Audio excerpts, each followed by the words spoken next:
नमस्ते, मैं डॉक्टर सुचिस्मिता और आज हम एक बहुत ही इम्पोर्टेंट टॉपिक के बारे में डिस्कस करेंगे।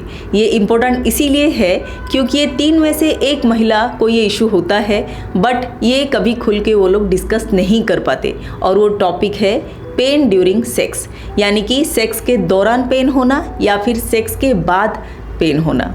तो आइए जानते हैं, अगर आपको भी ये इशू हो रहा है या फिर आपका कोई फ्रेंड ये सफ़र कर रहे हैं तो ये वीडियो आप ज़रूर उनको साथ शेयर कीजिए और अगर इस चैनल पे आप न्यू हो तो इस चैनल को ज़रूर सब्सक्राइब कीजिए। आइए स्टार्ट करते हैं।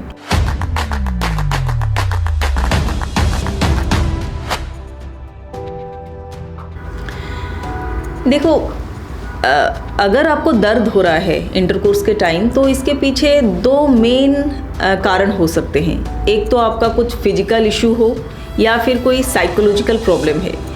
आपको इसमें लगता होगा कि साइकोलॉजिकल प्रॉब्लम में दर्द क्यों होगा। ये बहुत बार साइकोलॉजिकल प्रॉब्लम के लिए भी दर्द होता है। पहले हम लोग जानते हैं कि फिजिकल इश्यूज़ क्या क्या हो सकते हैं। तो इसमें सबसे मोस्ट इम्पोर्टेंट है कि इन्फेक्शन। कोई भी इन्फेक्शन हुआ नीचे वाला हिस्से में, रिप्रोडक्टिव ट्रैक्ट में, जैसे कि PID हो गया यानी कि पेल्विक इन्फ्लेमेटरी डिजीज़ हो गया, इसके साथ साथ कोई सेक्सुअली ट्रांसमिटेड डिजीज़ है, हर्पीस हो गया, कुछ भी इन्फेक्शन हो रहा है ना, तो फिर सेक्स के दौरान पेन होता है। तो ये इन्फेक्शन अगर आपको हुआ है, कैसे पता चलेगा?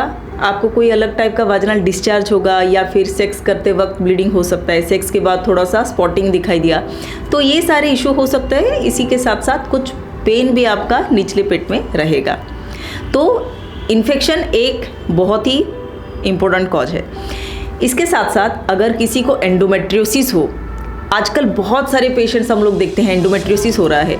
अगर एंडोमेट्रियोसिस एक पेनफुल डिजीज़ है, अगर एंडोमेट्रियोसिस होता है तो फिर इंटरकोर्स के दौरान पेन हो सकता है। इसके साथ साथ एक बहुत ही इंपॉर्टेंट रीज़न और भी है, वो है वाजिनल ड्राइनेस। अगर योनि का सूखापन है तो फिर उसमें क्या होगा, फ्रिक्शन रिलेटेड इश्यूज होंगे। फ्रिक्शन होगा तो फिर क्या होगा, दर्द होगा। तो अगर वाजिनल ड्राइनेस है तो भी पेन हो सकता है। अगर एक बड़ा रसोली है, एक पेशेंट है जिसके यूट्रस के जो फंडस है, फंडस के ऊपर एक सब सिरोसल फाइब्रॉइड बैठा हुआ है और सब सिरोसल फाइब्रॉइड का साइज हो गया 10 सेंटीमीटर।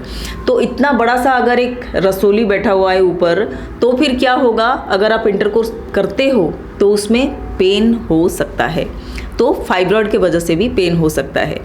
तो ये सारे इम्पोर्टेंट इशू है जिसकी वजह से आपको पेन हो सकता है। और दर्द जो है कभी कभी बाहर भी होता है, यानी कि एक्सटर्नल जेनिटलिया में भी हो सकता है, वल्वा में हो सकता है, आपके आउटर लिप में हो सकता है, और कभी कभी ये डीप पेन होता है जो कि वाजिना के अंदर आप महसूस करते हो।